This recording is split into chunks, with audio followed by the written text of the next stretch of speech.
Hello दोस्तों, welcome back. आप देख रहे हैं कॉफ़ी विद सुमित जैन। दोस्तों, आज मैं अपने घर में बैठा हूँ, वीकेंड का टाइम है और आज एक ऐसी न्यूज़ आई जो मैं सुनकर मैं हैरानी होगी मुझे कि यार ये मोदी जी ने क्या काम कर दिया है और कैसे हिंदूस इस देश में या हिंदुइज़्म या इस देश के जो लोग हैं, मैं हिंदू वर्ड इसलिए यूज़ करता हूँ बिकॉज़ हम और जो रिलिजन्स हैं उसकी ऐसी बातें नहीं सुनते। देखिए, अब जैसे मुस्लिम हैं, वो अगर जाएँगे तो हज कर लिए, वो जाएँगे सऊदी में। तो वहाँ की इकॉनमी को वहाँ पर ये सपोर्ट करते हैं। क्रिश्चियन जाएँगे तो वेटिकन में जाएँगे। वो वहाँ की इकॉनमी को सपोर्ट करते हैं। हिंदू ही ऐसा है जो इस देश का है और वो इस देश की इकॉनमी में सपोर्ट करता है। अब वो मैं कैसे बोल रहा हूँ आपको।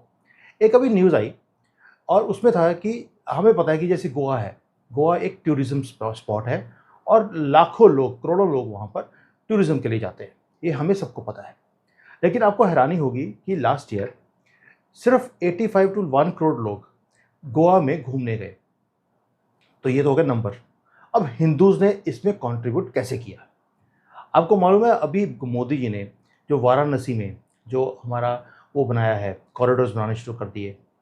मथुरा में इतनी तरक्की चल रही है, वृंदावन में। वहाँ पे टूरिज़्म का ये हाल है कि वाराणसी में 7 करोड़ से ज़्यादा लोग 7 गुना ज़्यादा गोवा से, जबकि गोवा हम कहते हैं कि एक टूरिज़्म स्पॉट है, सारी दुनिया वहाँ जाती है। वहाँ से 7 गुना ज़्यादा लोग वाराणसी में ऑलरेडी आने शुरू हो गए हैं और मथुरा के अंदर 6 करोड़ लोग 1 साल में आते हैं। आप सोच के देखिए, अगर 7 करोड़ लोग अभी आ रहे हैं, अभी अयोध्या जी हैं, अयोध्या जी में 2 ढाई करोड़ लोग आने शुरू हो गए जबकि मंदिर अभी बना नहीं है। आप सोच के देखिए, जब हमारा ये गढ़ जो हमारे धर्म का है, जैसे काशी विश्वनाथ है, मथुरा है, द्वारकाधीश हैं और अयोध्या जी हैं, जब ये सारे तैयार हो जाएँगे। अभी तो मैं एक और वो भूल गया, जो 4 धाम है, जहाँ पे पूरे के पूरे अभी टनल्स बन रही हैं, उनको ऑल वेदर रोड्स के साथ कनेक्ट किया जा रहा है। आप इकॉनमी देखिए कि कैसे हमारी इकॉनमी बढ़नी शुरू होगी बिकॉज़ टूरिज़्म जो है, टूरिज़्म एक तो बहुत बड़ा इंडस्ट्री है, दूसरा जो रिलीजियस टूरिज़्म होता है, वो उसका कोई मुकाबला नहीं है क्योंकि लोग इमोशनली अटैच्ड होते हैं, सेंटिमेंटली अटैच्ड होते हैं और वहाँ पर जाकर अब रहते हैं, खर्चा करते हैं, इकॉनमी चलती है उससे। अब आप देखिए, चाइना ने ये फ़ॉर्मूले को समझ लिया। अब चाइना ने भी, मैंने एक वीडियो बनाया इसके ऊपर कि चाइना ने भी अब रिलीजियस टूरिज़्म के ऊपर काम करना शुरू किया है। जो पहले मंदिर इन्होंने 99% मंदिर इन्होंने तोड़ दिए थे कि नहीं, हमें ये रिलीजन नहीं चाहिए, ये कंट्री को ख़राब करता है। ये सारे टेररिस्ट हैं, जितने भी मॉन्क हैं। अब इन्होंने दोबारा से मंदिर बनाने शुरू किए हैं, जो पहले तोड़े अब वो बना रहे हैं और हर सिटी में एक स्पॉट बनाया उन्होंने टूरिज़्म का, जिसमें मंदिर भी इंक्लूड है और यहाँ लोग इतने लाखों में जाते हैं वहाँ पर। अब क्योंकि इकॉनमी जब डाउन होती है तो आपको किसी का सहारा चाहिए। फैमिली स्ट्रक्चर्स इनके हैं नहीं, सिंगल बच्चा है, आगे कनेक्शन नहीं है पेरेंट्स के साथ इतना ज़्यादा क्योंकि पेरेंट्स रहते हैं गाँव में, अब किसके पास रोएँ जाकर? तो मंदिरों का सहारा इनको लेना पड़ रहा है। तो यहाँ पर भी मंदिर की जो इकॉनमी है वो बढ़नी शुरू हो गई। तो ये तो हो गया कि कैसे हमने अपनी इकॉनमी को बढ़ाना शुरू किया थ्रू रिलीजियस टूरिज़्म और हिंदूज़ कैसे उसमें कंट्रीब्यूट कर रहे हैं। अब आप देखिए, इंडिया ने, फिर इंडिया वर्ड यूज़ कर दिया मैंने, आई एम सॉरी, भारत ने अभी रिसेंटली गोल्ड खरीदना शुरू किया है। हमने 2 लाख करोड़ का तो गोल्ड खरीद लिया इंटरनेशनल मार्केट से। हमने मीन्स गवर्नमेंट ऑफ इंडिया ने। तो अब इसमें क्या हुआ है कि जो हमारे रिज़र्व्स हैं गोल्ड के, वो बढ़ने शुरू हो गए। दुनिया में सबसे ज़्यादा जो गोल्ड के रिज़र्व्स हैं, वो अमेरिका के पास है। हमारा नंबर कहीं भी नहीं था गोल्ड के रिज़र्व्स में। आज हम 9th आ गए हैं और जैसे-जैसे हम अपना गोल्ड को इंक्रीज़ कर रहे हैं, जैसे हम कहते हैं ना, गोल्ड सोने की चिड़िया थी भारत, वैसा ही अब वो काम होना शुरू हो गया। अब हम क्यों कर रहे हैं? जो डी-डॉलराइज़ेशन की बात चल रही है कि दुनिया डॉलर से बाहर निकलना चाहती है, हम अपने डॉलर बेचते जा रहे हैं और गोल्ड खरीदते जा रहे हैं। दोस्तों, मैं हमेशा बोलता हूँ कि जो हमारे जो यहाँ पर लेडीज़ हैं भारत में, उनके पास इतना गोल्ड है कि हम सारी दुनिया का गोल्ड इकट्ठा कर लें, तो 50% गोल्ड दुनिया का हमारे पास है। दैट मीन्स गोल्डन जो चिड़िया थी, जो सोने की चिड़िया भारत को बोला जाता था, वो ऑलरेडी हम हैं, लेकिन हमें अपनी ही पहचान नहीं है, जो मोदी जी ने आकर हमें देनी शुरू करी। देखिए, जब आपको अपना दबदबा पूरी दुनिया में बनाना है, उसके लिए आपको कुछ चीज़ें चाहिए चाहिए होती है। एक, आप अपने कल्चर के साथ कितना अटैच्ड हैं। मोदी जी ने वो जो जज़्बा है कि भई आप अपने कल्चर से, अपनी धरोहर से, अपनी संस्कृति से जुड़ना शुरू कीजिए। अब मेरे जैसा आदमी जो एक इतनी कम्युनिस्ट कंट्री में बैठा है, उसके अंदर भी वो जज़्बा है कि भई नहीं, मुझे अपने देश के लिए कुछ करना है। तभी मैं ये वीडियोज़ बना रहा हूँ जो कि इम्पॉसिबल है चाइना में बैठ के बनाना। ये तो गला काट दें जिस दिन इनको पता लग गया। अभी तो मेरा अकाउंट बहुत छोटा-सा है, तो हमारी न इनकी किसी की नज़र नहीं गई और इसलिए मैं हिंदी में बात करता हूँ, इंग्लिश में बात नहीं करता। तो आप थोड़ा-सा समझ सकते हैं।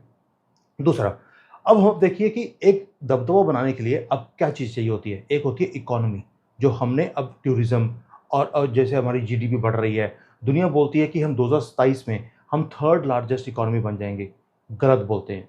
हम ब 2025 में उस नंबर को क्रॉस कर लेंगे, $5 ट्रिलियन को, और उस दिन हम 3 थर्ड नंबर पे आ जाएँगे दुनिया में। सबसे पहला है अमेरिका, फिर चाइना, फिर हम।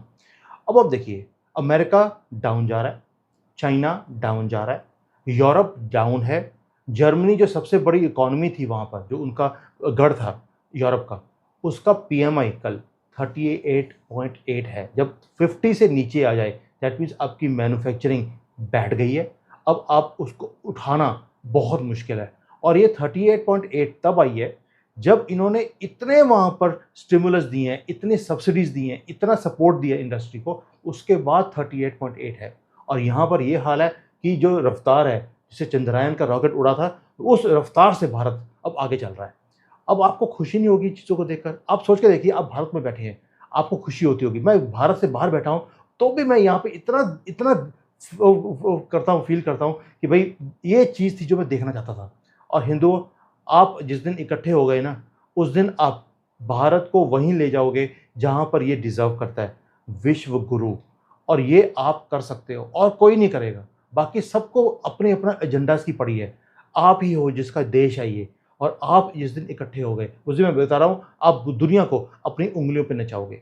और ये जो भारत है, जिसकी उड़ान मोदी जी ने अब पकड़ ली है कि इसको राइज़ कराना है, इसको नंबर 1 बनाना है दुनिया में, और सारी दुनिया को जोड़कर हम एक ऐसी इकॉनमी बना सकते हैं जहाँ पे हम भी राइज़ करें और बाकी भी राइज़ करें। तो दोस्तों, इस भारत को जिसकी नींव मोदी जी ने रखी है, जिसकी नींव वो रख रहे हैं कि सारे जो हमारे मंदिर हैं, जो पुराने तोड़ दिए गए या उनके ऊपर बिल्कुल भी, जिसको बोलते हैं, फ़ोकस नहीं था। अंग्रेज़ों ने, मुगलों ने तो करना ही नहीं था। कांग्रेस ने भी हमेशा मुसलमानों की जगह को या क्रिश्चियंस की जगह को इम्पोर्टेंस दिया। हमारे मंदिरों में तो जाने के लिए सड़कें तक नहीं थी। अब वो चीज़ें बननी शुरू हुई हैं, और आप देखिए उसकी ट्रांसफ़ॉर्मेशन का क्या हाल है। अभी मैंने आपको कुछ वीडियोज़ पहले भी बताया था कि मेरा एक दोस्त है मोहित, लुधियाना में। He went to Kashi Vishwanath. वो बोलता है, भैया वहाँ पे पैर रखने की जगह नहीं है। इतने लोग हर रोज़ आते हैं कि वहाँ पे सँभालना मुश्किल हो गया है। इंफ्रास्ट्रक्चर उसके हिसाब से नहीं है। और मैं जानता हूँ कि एक मेरे दोस्त हैं, जैन भाई हैं, वो दिल्ली में, वो अपने होटल्स बना रहे हैं। उनका अपना 5 स्टार होटल है दिल्ली के अंदर। Now they are making hotel in Ayodhya ji also, and also in Kashi Vishwanath. और वो बना रहे हैं 5 स्टार होटल, और साथ में ओल्ड एज होम भी, क्योंकि बहुत बुज़ुर्ग लोग हैं जो वहाँ जाते हैं। तो ये चीज़ें हैं जो हिंदू ही कर सकता है और कोई नहीं कर सकता, और इसलिए मैं बोलता हूँ कि हिंदू ही हैं इस देश में। अगर इकट्ठे हो जाएँ, तो वो इस देश को सोने की चिड़िया दोबारा बना देंगे। अब लास्टली, आपके पास आई डोंट नो कि न्यूज़ आई कि नहीं आई, बट चाइना में एक न्यूज़ है कि हिंदुस्तान हाइड्रोजन के अंदर बहुत बड़ा काम कर रहा है। अब हम एक स्वीडन की कंपनी है, उसके साथ जॉइंट वेंचर हुआ है, और इस अक्टूबर तक हमारा वो प्लांट लग भी जाएगा हरियाणा में। और वहाँ पर हाइड्रोजन में से एनर्जी, ग्रीन हाइड्रोजन में सोलर से एनर्जी बनेगी, पानी को स्प्लिट करके हाइड्रोजन निकाला जाएगा, और वो प्लांट हरियाणा में लग रहा है। और 100 मेगावाट की, 50 या 100 मेगावाट का प्लांट है जो लगेगा। आप सोच के देखिए, चाइना अभी सोच रहा है और हिंदुस्तान ने काम भी कर दिया। और ये भी न्यूज़ है यहाँ पर कि भई हिंदुस्तान लगा हुआ है कि जो बसेज़ हैं उसको हाइड्रोजन पर ट्रांसफ़र किया जाए, ताकि हाइड्रोजन गैस के ऊपर बस चलेगी। उसकी एक तो रेंज बहुत ज़्यादा अच्छी होती है, प्राइस बहुत कम होगी, और हिंदुस्तान ऐसी ऐसी तरक्की पे चल पड़ा है। यहाँ पर न्यूज़ है, लेकिन हिंदुस्तान में ऐसी न्यूज़ नहीं आती, क्योंकि हमारी जो तरक्की की न्यूज़ है वो नहीं आएगी। हमारी वहाँ पे न्यूज़ आती है सीमा हैदर, उसके ऊपर 15 दिन से लगे हुए हैं कि भई वो यहाँ पर क्या आ गई, वो कौन है, वो आईएसआई के एजेंट है। अरे भाई, तरक्की की बात भी कर लो। जो इतने तरक्की की बातें दुनिया हमारे बारे में बात कर रही है, और हमारे वहाँ पर खबर भी नहीं है इसकी। मुझे ऐसा लगता है। और मैंने अपने दोस्तों से पूछा भी, जो जर्नलिस्ट हैं वहाँ पर, और उन्होंने बोला यहाँ पर कुछ पता ही नहीं है लोगों को। चाइना अब उसके बारे में बात कर रहा है। जब आपका दुश्मन आपकी तरक्की के बारे में बात करना शुरू कर दे, इसका मतलब है कुछ तो है, और कहीं कहीं न कहीं तो दर्द हमने करवाना शुरू कर दिया है। यही यही चीज़ें हैं जो आपको बचाने के लिए मैं ये वीडियोज़ बनाता हूँ। थैंक यू दोस्तों, आपका बहुत प्यार मिल रहा है मुझे आज की डेट में। मेरी वाइफ़ वाज़ वेरी हैप्पी जब वो देखती है, आपके कमेंट्स पढ़ती है, तो उसको पता लग गया अभी कि भाभी जी क्या होती है। क्योंकि हर एक मैसेज में आता है भाभी जी नमस्कार, तो उसको पता लग गया नमस्कार, तो उसको पहले ही पता था क्या होता है, लेकिन भाभी जी का मतलब भी उसको समझ आ गया है। और मुझे बार-बार पूछती है कि दोस्त जो है, अब वो भी भाभी बोल रहे हैं, जो हमारे फैमिली मेंबर्स हैं वो भी भाभी बोल रहे हैं, तो दोनों में डिफरेंस क्या है? तो like she has a curiosity now to know more about India. So thank you दोस्तों, आप लोगों ने एक वो चीज़ जो है, जो मेरे अंदर है, वो देखती है नेशनलिज्म, कि ये हमेशा इंडिया, भारत के बारे में, इंडिया नहीं, भारत के बारे में ये सोचता रहता सारा टाइम। कैसे मैं कंपनीज़ को यहाँ पर, जिस कंपनी में मैं काम करता हूँ, उनको बोलता हूँ कि आप भारत में आइए, वहाँ पे यूनिट लगाइए, आप जॉइंट वेंचर कीजिए। तो अब उसको भी है कि ये जज़्बा क्यों है तुम्हारे अंदर? ये इतनी नेशनलिज़्म चाइनीज़ के अंदर तो है, क्योंकि कूट-कूट के बचपन से भरी हुई है। लेकिन जब ये हमारे अंदर देखती है, तो इसको भी हैरानी होती है कि ऐसा भी हो सकता है, क्योंकि जो बाकी के लोग हैं यहाँ पर, हिंदुस्तान के जो लोग आए हुए हैं यहाँ पर ट्रेड करने के लिए, वो नेगेटिव बोलते हैं हमेशा। वो बोलते हैं ये हिंदुस्तान में कुछ भी नहीं है, वहाँ पे इंडस्ट्री नहीं है, वहाँ पे गरीबी बहुत है, वो गंदगी बहुत है। वो यहाँ पर आकर हमारे देश की निंदा करते हैं, और ये देखती है कि तुम बिल्कुल ही ऑपोज़िट हो, कि तुम बोलते हो कि हमारी कंट्री से बेटर कंट्री नहीं है। हमारी तो कई बार लड़ाई भी होती है। मैं आपको अगले वीडियो में एक बार बनाऊँगा इसके साथ, कि हमारी लड़ाई कैसे होती थी इंडिया चाइना के रिगार्डिंग में, और कैसे मैं इनकी कंट्री के बारे में बोलता था कि तुम्हारे पास दिमाग नहीं है, तुम सिर्फ़ कॉपी कर सकते हो। मैं बहुत कुछ बोलता भी हूँ और बोलता भी था, लेकिन इसने मुझे कैसे रोका है उस चीज़ के लिए, एक बहुत वंडरफुल फ़ॉर्मूला इसने मैंने निकाला, जो मेरी वाइफ़ है, and I will talk to you about that also. So thank you दोस्तों, जय हिंद।